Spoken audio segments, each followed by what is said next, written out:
Welcome to the Blogger Genius Podcast, brought to you by Milo Tree. Here's your host, Jillian Leslie. Hello, everyone. Welcome back to the Blogger Genius. Can I ask you a favor? Would you, if you are liking this show, would you head over to iTunes and rate us? It helps other entrepreneurs like you find the show and helps the show grow so that I can continue to get awesome guests like today's. Today, my guest is Spencer Lum. He has a company called ExtraBold. He is a copywriter. What is cool about Spencer is he teaches you how to sell without being salesy. Don't we all want to do that? What he shows is how to get people to want what you're selling by meeting them just where they are and nudging them along the way to figure out how awesome your product is, how awesome you are, and you get them to buy it by serving their need and it not being about you. I learned a tremendous amount from this episode. It really changed the way I think about selling, like selling Milo Tree or selling whatever. I think you will get a lot of really powerful takeaways. So without further ado, here is my interview with Spencer Lum. Spencer, welcome to the show. I'm so glad you're here on the podcast. Well, thank you. Really glad to be here. Okay. You are somebody who helps entrepreneurs sell things without being salesy. Yes. I love that. Definitely. I love that.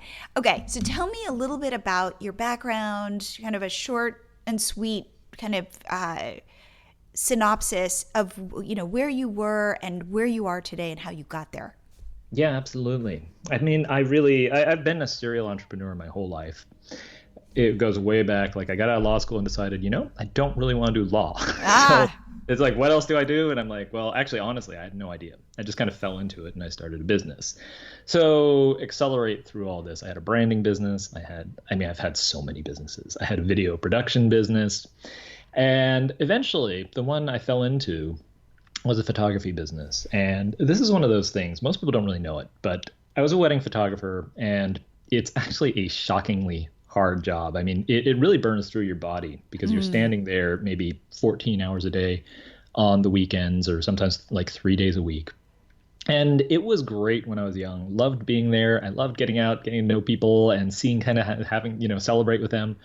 But as I got older, I started to realize that I could only do this for so long. And it's kind of a young person's game because there comes a point where if you're showing up at people's weddings and let's say, I don't know, you're 50 and everyone else there is 25, it starts to feel really weird.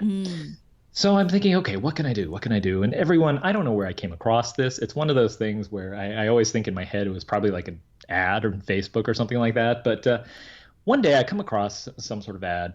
And it's one of those like get rich instantly sort of things. And I'm like, this is amazing. In 6 weeks, I'm going to have $1 million. So this is what I'm going to do. Anyway, fast forward, I start this blog. It takes me about 6 years instead of 6 weeks. So it's a little bit longer.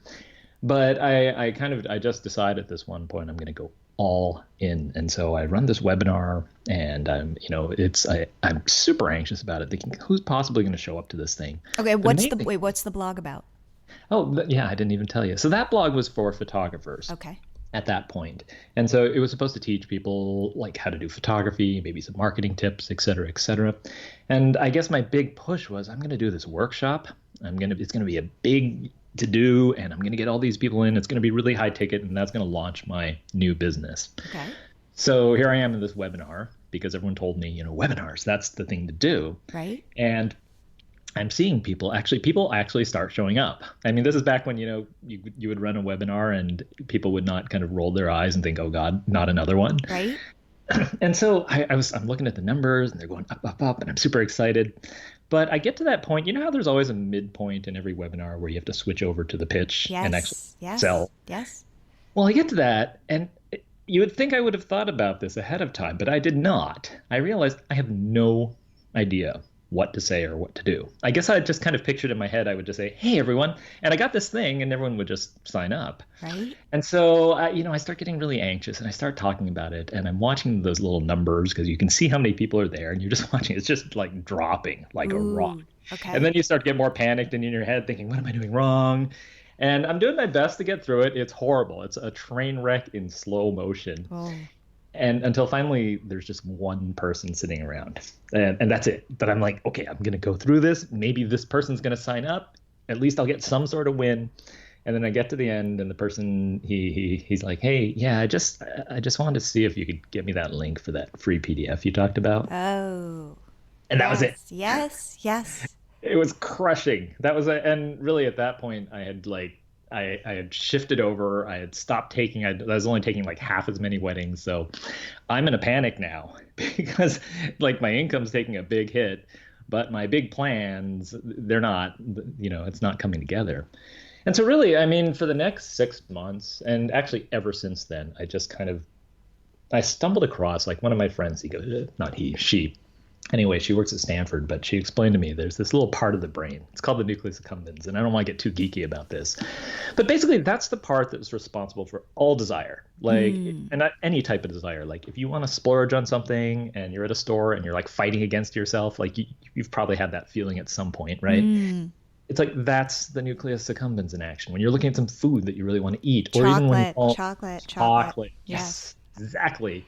Or when you fall in love. I mean, whenever you feel, there's a reason the feeling is always the same. And that's because it's the same part of your brain. And she explained to me, she's like, well, look, you're telling people that you've got this great thing for them, almost like they should do it. You're trying to explain how great your program is, but you're not explaining what people are going to get. And you're really not doing nothing to entice them. And the way want is created is it's physiological. It's a part of the brain. And either you trigger it or you don't. But you can't just tell people like they should love what you've got. And that was kind of the thing. That was like the big epiphany. That's the moment I'm like, I've got to figure this out. Like, how does this work? How do I make people, how do I trigger that part of the brain? Right.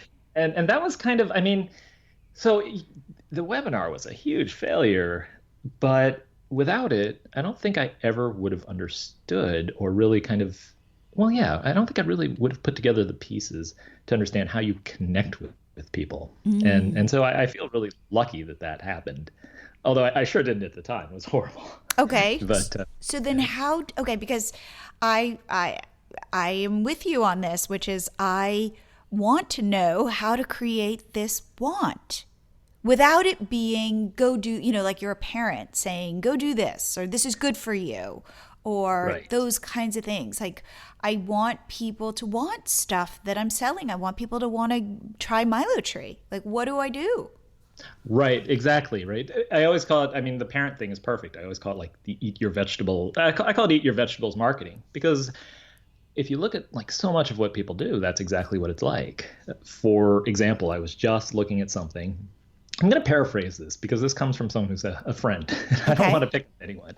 But so I do a lot of work with a lot of photographers still. Okay. And I remember I was looking at some of his content and it says, in the middle, it says his images are relaxed and true, guided. I'm kind of stumbling because I'm trying to paraphrase this as I go.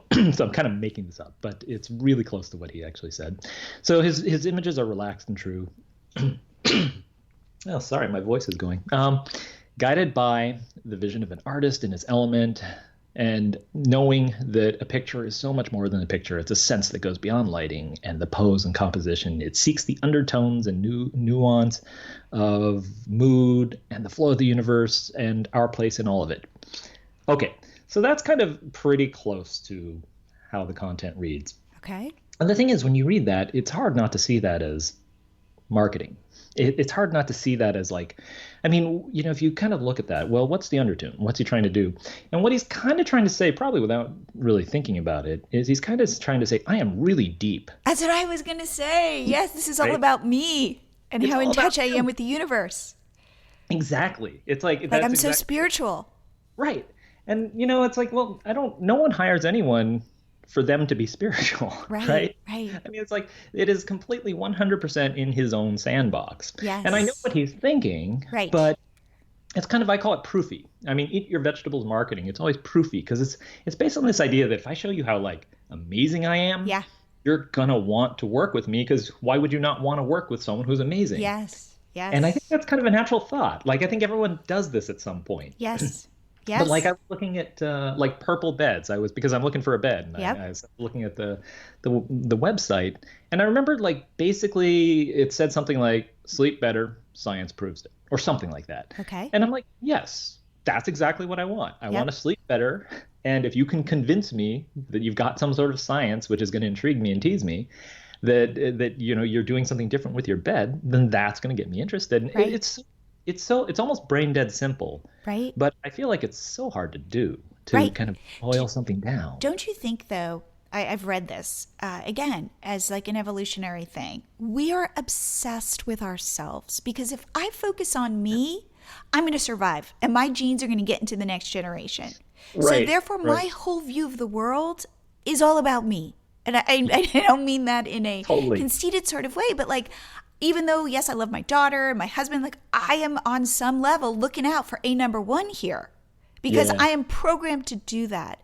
So therefore, I think that the difficult thing for marketing is to say, oh, I got to step out of myself. This isn't about me. This is about you. Yeah, exactly. It's about that's exactly it. It's like you have to let go and be able to say it's all about you. And yet, I feel like on one hand, we all know this. Right. And then on the other hand, Yes. we don't do it. Yes. Because exactly like you said, we're kind of hardwired to sit there and see the world through. I mean, how can you see the world through anyone's eyes but your own? Exactly. Right. I mean, it's like there's no choice. There's no choice here. You're stuck in your own head no matter what. Right.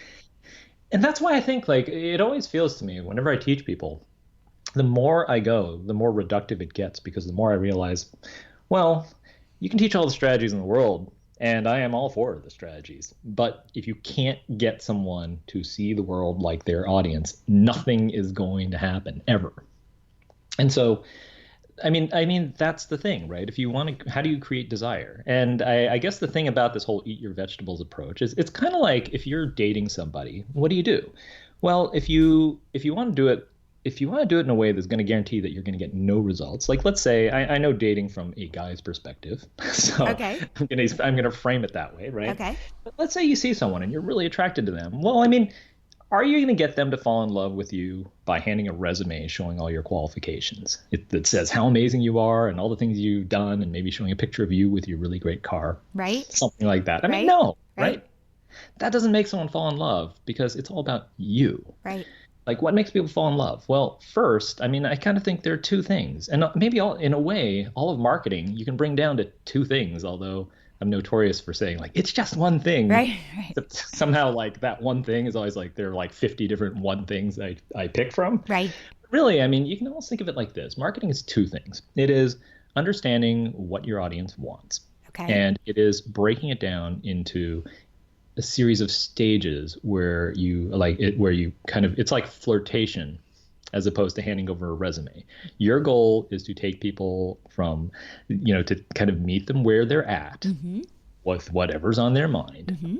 and then nudge them just a tiny bit to the next level of interest. And that's it. And then it's kind of like one thing I heard with copywriting. What are you trying to do? And they say, you're just trying to get someone to the next sentence. If you can get them to the next sentence, you've done your job. Because then they'll read that sentence and the next and the next, and eventually they'll read it all. And that's what marketing is like. You just, you have to come in and meet people exactly where they're at. You talk about what they want, and that nudges them to the next stage. And that actually changes where they're going to be, because now they say, well, I'm interested, whatever. I mean, you come in and you say, well, are you interested in blah, blah, blah? And then someone hears that and they think, why, yes, I am. Well, now they become willing to listen. But if you just walk up and you say, here's blah, blah, blah, why don't you buy it? No one's going to do anything, right? No one's going to respond to that. And so it's this process of creating kind of this slow tease or this flirtation where it's a lot like romance. You have to take people from one thing to the next and keep elevating the stakes until they're finally interested. And if you kind of do that combined with meeting them where they are, as in with what they really deeply want, and stop talking about yourself, everything else starts to fall in line. And it's super reductive, but the more I do this, the more I think basically those are the two things. Hey, are you a blogger or entrepreneur who loves their business but is a little overwhelmed with all that you have to do in a day? Well, you are not alone. We all feel this way. So I want to share a pop-up tool that will increase your social media followers, grow your email list, build your traffic, and it is called MiloTree. MiloTree is a pop-up app that my husband David built for our first site, Catch My Party. In the 4 years that we've been using the MiloTree pop-up on Catch My Party, our Pinterest account has grown exponentially to over 1.1 million followers. And our Instagram has grown to over 160,000 followers. And these social networks now drive millions of page views to our site every single month. MiloTree works to grow followers on Pinterest, Instagram, Facebook, YouTube. It'll grow your sales on Shopify or Etsy, and it will even grow your email list. You can focus on growing one platform at a time or switch between several. The choice is yours. MiloTree. It's easy to install. You can do it in under 3 minutes. It's completely optimized. Right now, you can get your first 30 days for free. Just go to milotree.com to sign up for your free trial. If you are not converting your site visitors into followers, subscribers, and customers, you need to change your strategy. To take the first step, head over to milotree.com and start your free trial. There's no risk, and you'll be joining thousands of other professional bloggers who are already using MiloTree to grow their businesses.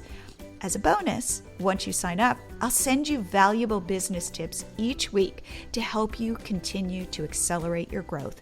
You can't be everywhere all the time, so let MiloTree work for you. It's fast, it's easy, and it gets results. So what are you waiting for? Head to milotree.com and start your free trial. Okay, so if we were to go back to the spiritual photographer. Yeah. And you were to be coaching this person. He sounds like a guy. Is he a guy? Yes, he is a guy. How would you say to him, let's take you out of this picture and let's start putting that teasing want in there? What would you say to him? Well, there's kind of a long answer and short. So I'll give you a short answer. I'll throw the long answer out super quick and then just dismiss it. Okay. I'll give the short answer. The long one is what most people are going to say, which is you spend a lot of time talking with your audience. And the only thing I'm going to say on that, because I think probably your audience has heard this plenty before, but with that said, I think a lot of people don't take it far enough, because you know how sometimes you have a really good friend and you get to a point where you can almost predict what they're going to say. And like when you say something, you know exactly how they're going to react to it. And it's because you know them back and forth. And the one way you can get out of your head is to know your audience so well that you just instinctively know how they're going to react. That doesn't stop you from like putting yourself first and kind of seeing the world your way. But what it does do is it lets you kind of pause very quickly and say, no, you know what? They're going to think this and they're going to feel this way. So let me talk about this. And so I think a lot of people, they kind of do a surface level, like they go out, they research, and they hit the surface level stuff, but they don't dive in deep enough to actually learn the exact language or kind of see the patterns where they get so good with their audience that they can predict what they're going to say and how they're going to feel. And I think that's a really, really big deal. And the only way you can make that happen is you go out there and you spend time with people until you get to know them that well. Okay, so that's all I'm going to say about the audience research part, which is that I feel like kind of you just don't want to be in that dangerous middle where you put in just enough time to kind of know them, but not enough time to really know them. Okay. But my quick answer is this. People are so much more basic, and I don't mean this in a bad way. No, it's but yes. People are simple. Like with most businesses, I mean, I'll just break down like a few different examples, right? With most businesses, what's any business owner going to want? They're going to want to get rich quick. Now, they might not say it that way. Like maybe you can't use those words. But that's basically the want, right? Maybe their version of get rich is, if it's a life coach, is to have impact. But still, yes. money is how they connect themselves to impact, right? They have to, you might not say you're going to make lots of money. Maybe you say have impact. Yeah, but that's I love that. You get clients, you get business, right? Yep. Or for other people, like get rich, what it means is I can live the life I want. Right. For other people, it means success. So you got to sit there and translate. Right. It means I want to have enough money I can give back. Right, exactly. Okay. And so, I don't want to put it like in this, like, it's not really about greed. It's just understanding kind of at a base level. Yes. People, they need money. Yes. It might connect to something else, but they need money. Right. So what else? Obviously, everyone wants things easier. I mean, who doesn't want things done faster and easier, right? I mean, almost every product in the world of any sort has something to do with getting things done faster and easier. Yep. If you're a fitness coach, faster and easier is a big play, but looking good. Right. I mean, looking good, or maybe if you're dealing with an older audience, longevity and being in shape. Being in shape, for example, translates to longevity or more mental focus. But still, I mean, these wants are super basic. They're not like there's this thing we do. And because once you know it, you kind of become like my friend. What happens is you kind of become elevated. You see this world in this whole different way because you're a convert. And now you think about, like, you realize all these great things that whatever it is that you do and specialize in, what it can do for other people and how powerful it is. And you kind of want to share that. You want people to see this life-changing effect of whatever you do. If it's fitness, it's not just like you work out and you get, you look good. It's like you change your whole life and you're more balanced and you become a better person. But the problem is people, they're not ready for that.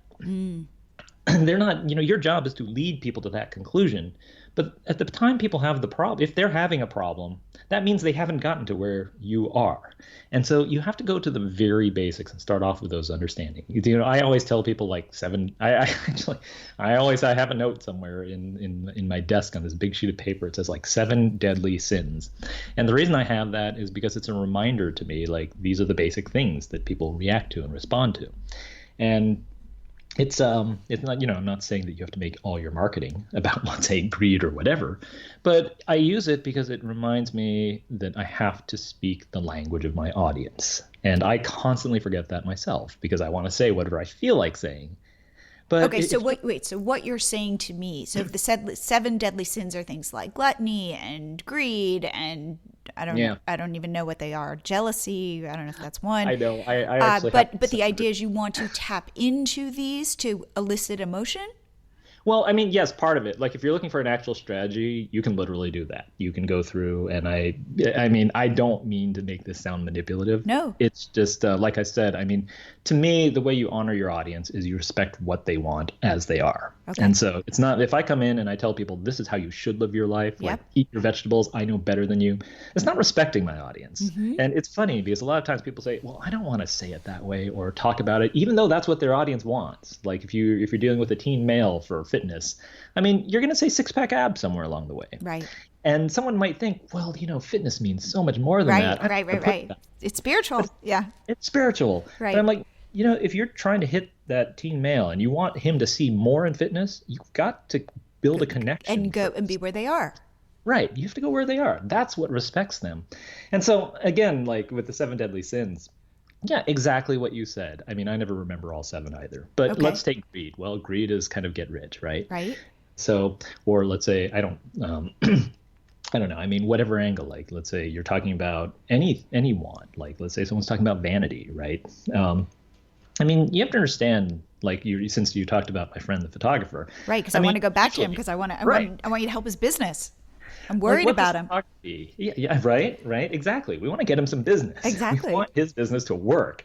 And so, well, what's going to be the worries of someone in the photography who's getting their picture taken? Well, one big one is vanity, right? Right. I mean, you want to look good. Who doesn't? I mean, I don't care how arty you are or whatever else. If you look really bad in a picture, unless you're trying to make some statement saying, like, I'm so cool, I can afford to look bad and not feel bad about it. Right. Unless it's one of those ironic things or something. No one likes looking at a picture where they look bad. And no one's going to hire people whose goal is to make you look bad, right? And so vanity and being able to look good, that's like a core want. Now, it's kind of like it is to photography as getting rich might be to a business. Okay. So what would I say? I'd say, well, first, let's figure out like what is this core desire?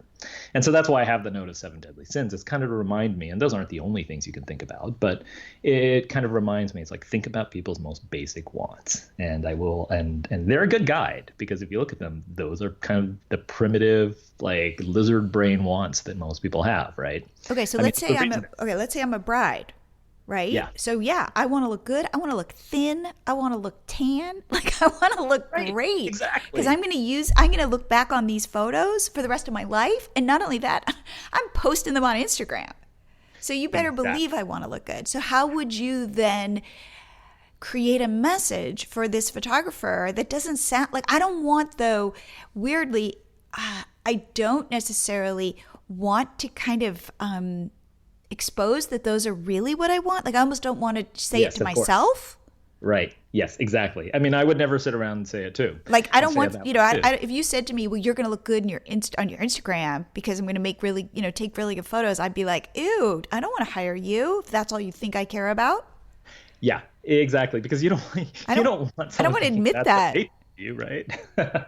Yeah, no, exactly. Right. I mean, you have to, that's kind of part of the translation process too, because it's like, so the first level, as I see it, is, okay, just get clear in your own terms. Like you don't have to call it the 7 deadly sins. You can call it whatever makes sense to you, but get clear in your own terms. What is the basic want that someone wants? Because, what are they after? Because if you can't get clear about that, then nothing else is going to work. Okay. And so, you kind of have to let go of what you want them to want or what you think they should want, which again sounds really easy, but it's not. Okay. And then say, okay, this is what they want.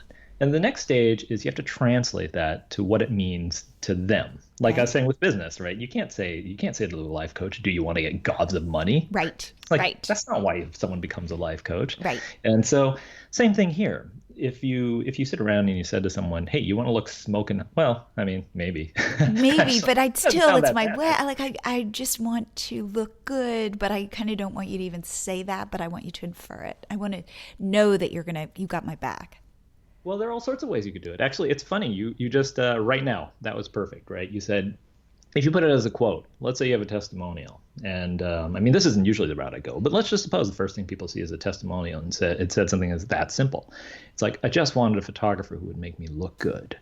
And then blah, blah, blah, blah, right? Right. I mean, because it's a testimonial, we don't treat it as the photographer saying, this is what I think of you. Right. We treat it as, this is how someone else feels. Right. And if it's exactly how we feel, then what do we think? Yes, that's what I want too. Okay. And then as soon as that person says, and that's why I decided to work with John or Jane Smith, because they got that. Right. And they didn't try to make something that they didn't try to take control of the day and turn it into their own vision. They just tried to make something that fit me and that made me look as good as I wanted to, or something like that. Right. But you get the idea, right? And so that's one example. Another one is you hit, like, if you sit around and you say, like, do you ever feel awkward in pictures? Right away. Like, if someone feels awkward, what do they think? It's like, yes, that's me. I totally feel awkward in pictures.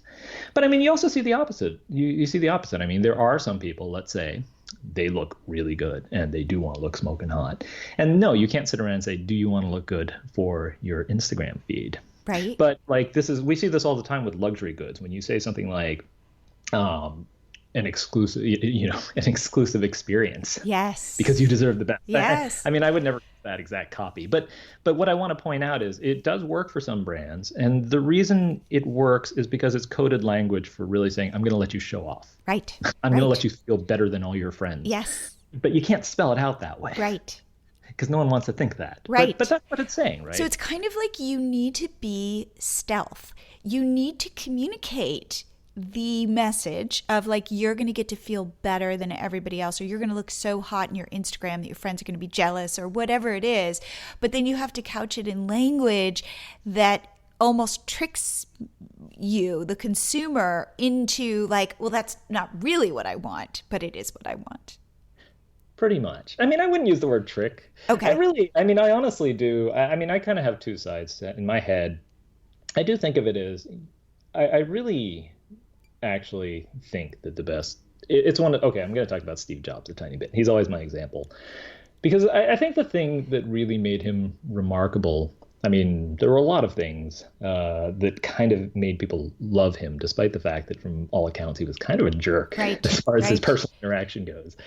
But I think the thing that made him so successful is he's one of those rare people who blended with his business a very purpose-driven approach with a lot of salesmanship. Like usually it tends to be one or the other. If someone is all salesmanship, they're great at selling, but it's a little repulsive, Right. because it's not appealing when someone is only about the sell.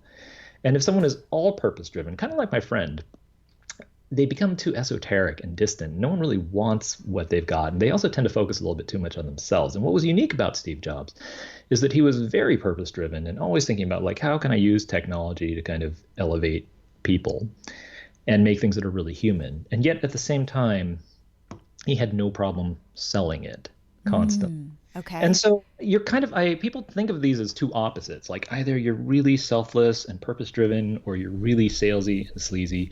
But I actually think they complete a cycle. It's the selling that gets your products out there. It's the selling that makes people connect with you and see what they can get out of those products and how they can change their lives. It's the purpose that lets you actually serve people and make sure that what you're doing is meaningful for them, and it's not just about you getting a bunch of money. Got it. And so kind of this process of understanding people's basic wants, it's kind of like that first step. Like when you're flirting with someone, yes, of course you're interested in them. There's no doubt that the reason you're flirting is because of some interest in that person, and it's something you want for yourself. Right. But I don't think anyone really thinks of romance as this thing where it is purely, I mean, it's something that, I mean, mostly it's how people work. But you're not doing it, and people don't think of romance as, oh my gosh, every time you flirt with people or you kind of try to, like, you know, when you're dating, it's so manipulative. Right. It's not. Right. Because you're not doing it to take advantage of the other person. Right. And actually Right. doing it, you actually fall in love and care for that other person. Right. But of course you want something yourself too. Right. And that's how people are. There's, you know, Right. we've got. In fact, you're doing it to elevate both of you. Exactly.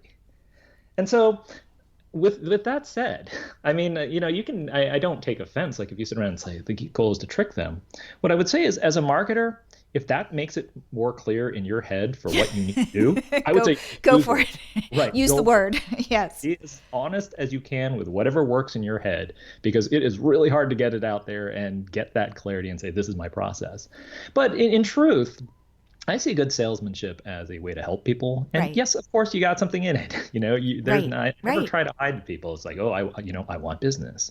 Of course I do. Right.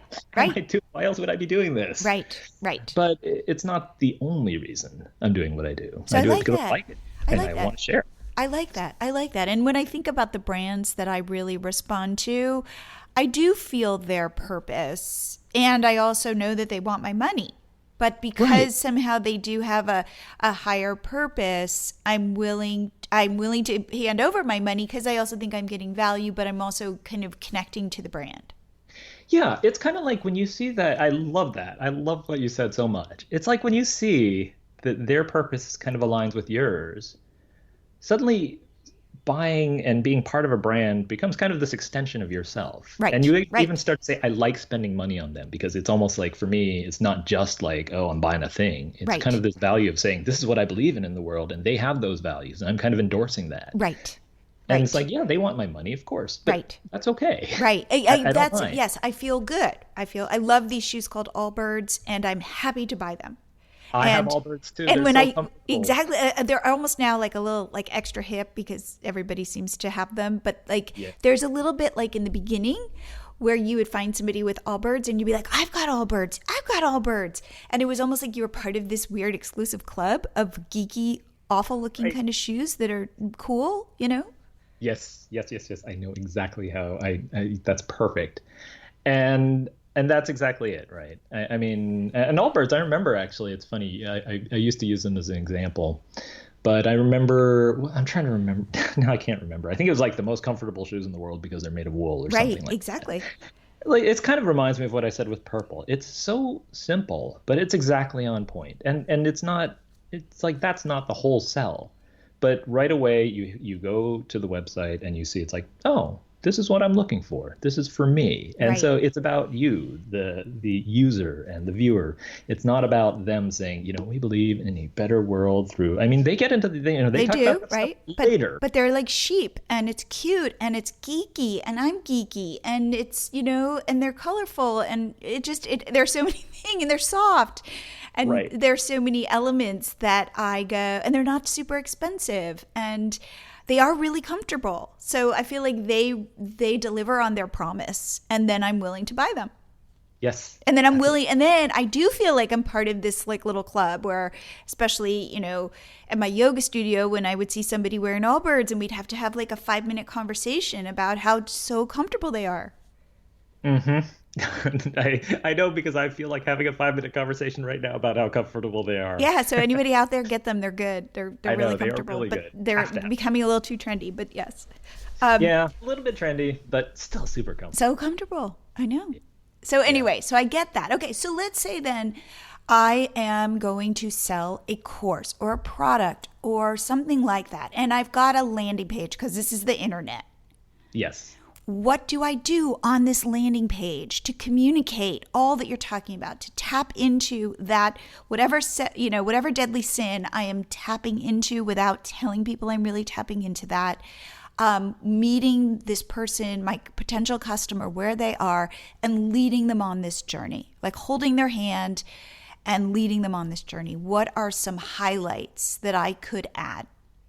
Well, I'm going to throw in two things, and I'm going to get fairly specific. So I'm going to jump into my put my copywriter hat on here. Great. And I want to actually, I'll talk about some actual things people can do, even though I love kind of going more high level.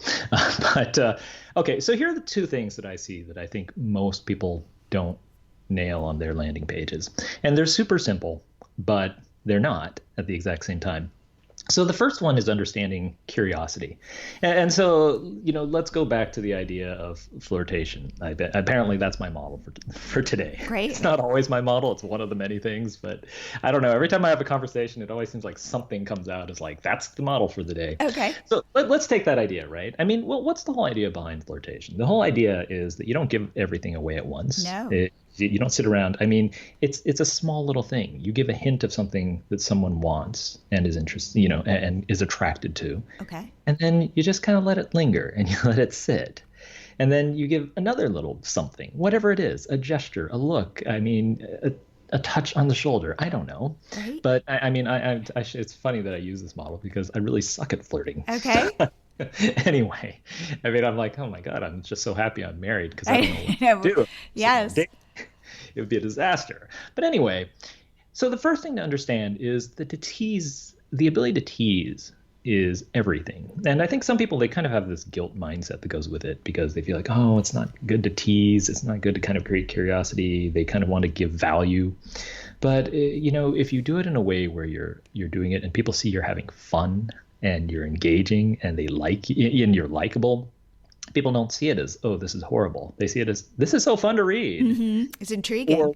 You're right. It's intriguing. I mean, I was reading the Da Vinci Code not too long ago because I saw there was this course from Dan Brown on writing. Mm-hmm. And so it was one of those, I can't remember, what is it, masterclass or something, where it's like $99. And I was like, all right, I'm curious, to hear from what Dan Brown does.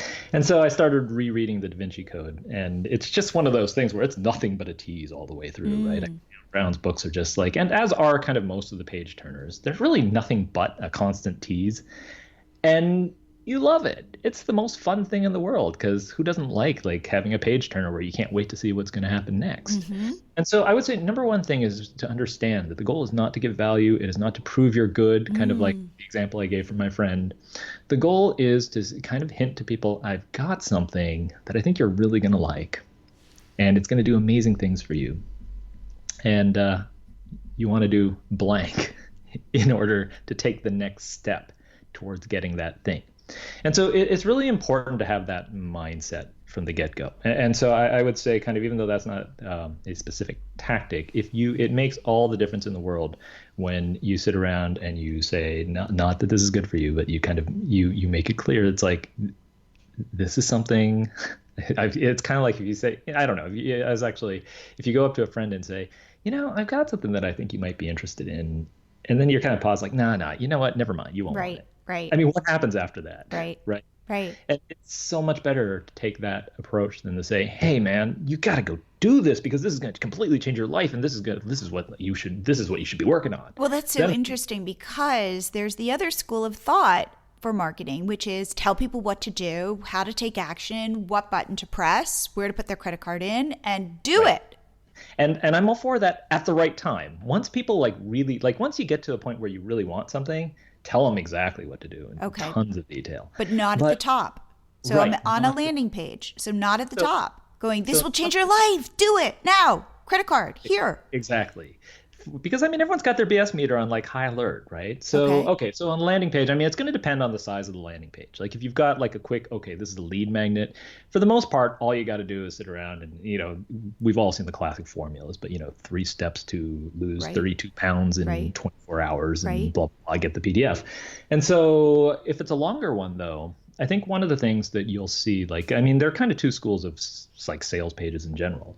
But I think both work. But I think the one that gets overused disproportionately is people go straight for the benefit. Like, in 30 days, exactly like that. In 30 days, you're going to have an all new body and a completely different life, and it's going to be amazing, and you're never going to have to work again, or you're never going to have to exercise again, I guess, or whatever it is. Got it. If it's fitness or whatever. And I'm not saying that. I mean, I've used benefit-driven headlines all the time and they can work. But actually what I like even better is when, kind of like that example I said with my friend, is like, do you ever feel awkward in photos? Like I think one of the most famous headlines ever, I always forget the exact wording, but it was something to the effect of, do you ever feel, what was it? It's not awkward, but do you ever get tongue-tied at parties? And if you think about a headline like that, it implies the benefit, but it doesn't actually deliver it. And what I like about that is that if you're having a landing page that, let's say, has a little bit more content, maybe it's got a headline and a paragraph of actual description or something, or two, and then it has a call to action of some form, right? I like that approach better because it meets people closer to where they are. And it doesn't announce to people. It's kind of like saying, instead of sitting around saying, hey, why don't you buy my stuff right away, which can work and can be done. So I'm not saying it can't, but it's kind of like saying, it sounds like you've got a lot of problems working on this. And this hard. People say, oh, you get me. Right. So something as simple as like, do you get tongue-tied at a party? Do you ever feel awkward in front of a photo? I mean, even it's weird, like it's a canned format, but people say like, who else wants? And even when you phrase something like that, it takes a little bit of the edge off the sell. What do you mean, who else wants? Like people will say like, who else wants to build a business that generates steady income? Got it. Yep. Like join me in this group. Right. Okay. And so I think it's really, really underused. And so, I mean, because benefit-driven headlines where you just say, this is what I got and go get it, they're tried and true and they work. But the problem we're facing right now is we have a market that is hyper saturated.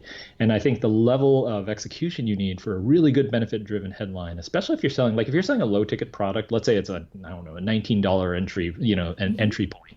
Yeah, you can go straight for it and say, this is the thing that's going to change your life, because people are going to think, well, $19, why not? Let me go try. But if you're trying to give people something that's either a little bit more esoteric, like maybe it's a small step, but it's something that's not quite as obvious, or you're trying to hit something that is going to lead to like a high ticket sale, like maybe a coaching program or whatever, I think it's a lot better to meet people where they are, because the bar is a little bit lower when you try to meet people where they are. And isn't it also this idea that we want to belong, and the way to get people to belong is to say, hey, are you like this? Kind of inferring like I'm like this, or you're not alone in this. So getting them to go, yeah, I am awkward at parties. It's like, oh my God, you know my secret, and you're okay. You're going to help me with this. Right. Makes it feel more human. Yes, absolutely. And I always tell people, I mean, there's this weird effect where if you describe people's exact problems, they just think you know the solution. It doesn't matter if you do know the solution or not. It's just, if you can describe specifically enough, this is your problem, people think, oh, you exactly know me. Yeah. You know me. So you must know how to fix this. Right. And it's funny because it creates so much trust. Yes. Yes. that people actually just let go and they say, oh, I'm going to stop. I'm going to stop seeing you with the most cynical lenses, through the most cynical lenses, and stop thinking that you're trying to sell me, because you seem to actually really get me. And I want to know what you have to say. And so something as simple as starting with a headline and a little bit of copy at the beginning that lets people understand that you know them and you can relate to them.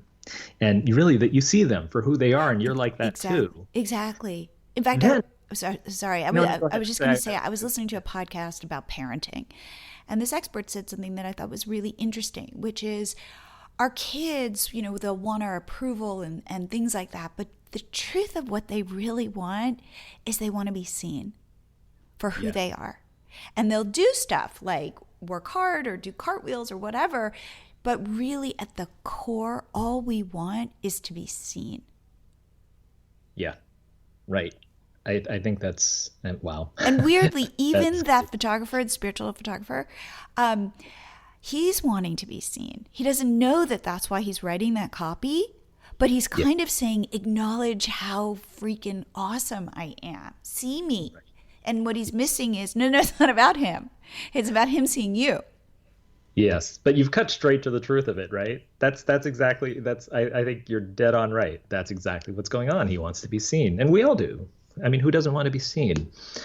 I was reading how this was about the whole kind of weaponization of social media, which is kind of like one of these topics I'm fascinated by because it's just so interesting how perception works to me.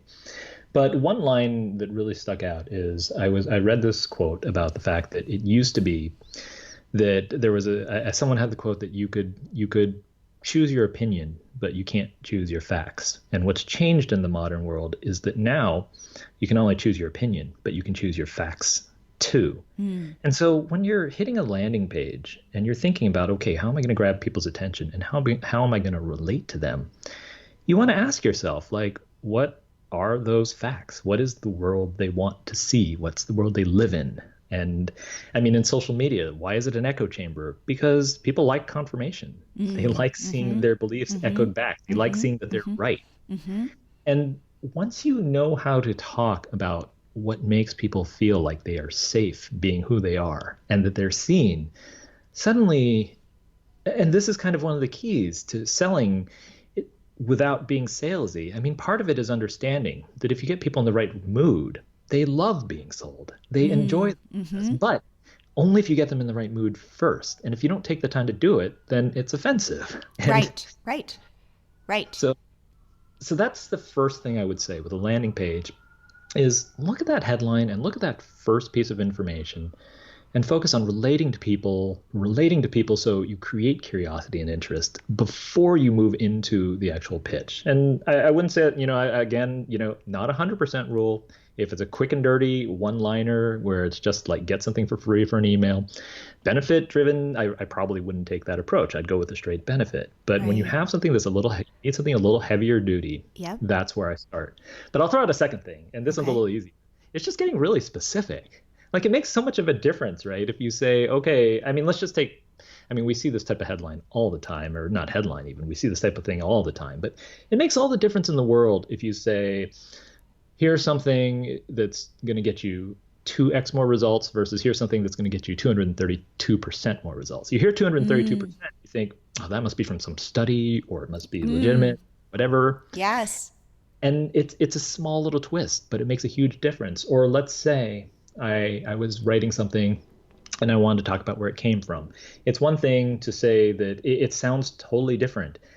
And this is so weird, but it sounds totally different if I say, okay, here's something that was invented by a marketer a long time ago. Yep. And here's something that was invented by a dead marketer from 1922. Totally. Yep. And that second one, it just makes you believe it more and makes you wonder. And it's like, what's that about? Yep. And you, by the way, you said it. You go, this comes from a researcher from Stanford, a woman. And I'm like, woo. And I went to Stanford. So I'm like, whoa, okay, I totally will believe her. That's so perfect, it's like you totally got me there, that I will die believing what you said. And that's exactly what it is. It's going into that level of detail. It's really when you're in a rush, when you're not thinking about it, it's really easy to skip over that stuff. But those little things, that's what makes people get to the next line. And that's what makes people, I mean, what's the first choice anyone makes when they hit a landing page? Should I bother? Any page, right? Yep. Anything. Yep. Do I want to waste my time on this? Yep. And so like you have to pack it with those little details. They don't add to the length of the copy, not by much anyway, but they completely change the feeling. And so you're looking to tap into that undercurrent to let people know you get them, you relate to them, but also to kind of create that implied trust and to show and to give that feeling that, hey, maybe I got something to sell you, but this is for real. It's and it might be science backed. Yes, you know, like something about that. I really like that. Like I am going to, after this interview, go back to the Milo Tree landing page. In fact, you can see I might make some tweaks to it based on our conversation today, because you've gotten my wheels spinning. So, I love that. You know, I'm like, I can add some numbers. You know, we have some data. I need to add more data. And I need to bring people in more. So you've already gotten me thinking about this. Oh, awesome. I love hearing that. Totally. Okay. So Spencer, if people want to learn more from you on how you think, because I think it's really interesting. And I think that I think it's very human is how I would describe it. Tapping into our humanness and how to sell to people in that way. I think, you know, you've really gotten me thinking. So I'm sure you've done that to my audience. If people want to reach out to you, what is the best way to do that? The best thing to do is, so I created a little something that's actually for your audience. So that's the best way to actually find out more. And so actually I'm going to tell people exactly what they get, and then I'll give you the link. But basically I have... Okay, wait. I want you to put your copywriter hat on while you sell this to the audience. Oh, that's harder. It's so much harder to do in real time. The pressure. Okay. Well, here's what's going to happen. Okay. People are going to walk in and they're going to get a free course. And the free course is going to go over a lot of the things that we've talked about today, like how to kind of create influence that is subversive, but really at the exact same time honest and respects your audience. And so it's going to break it down, and I'm going to give people the exact steps so they can understand, like there's a 3-part process, and there are 3 phases people have to go through. And I'm going to show people how you get your audience to go through those different stages. But here's my favorite thing, and this is the part that I always have to tell people about, because otherwise they won't, like I mention it over and over in the emails, but not everyone sees it. There is this guide. This is kind of the super secret guide, because this isn't one that there's no link anywhere in the world where you just get this guide.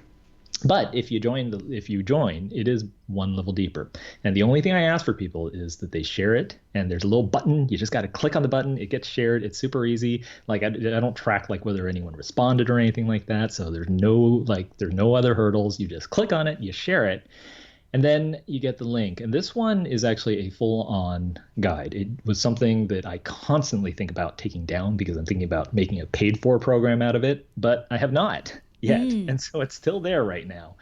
And so it walks through exactly like the whole mental process of creating influence and changing people's minds, and really kind of so that you can literally like plant thoughts in people's heads, but benevolently and kindly. Okay, I like it. And so I mentioned that because you're going to get that first email. The link is going to be right there, and you want to click on it. And it is a full-on guide. It's not like a one-page thing where you look at it and you say, "Oh, that's it." It's like a full like course in itself. And so definitely for everybody, don't just get the course. Go and get that too.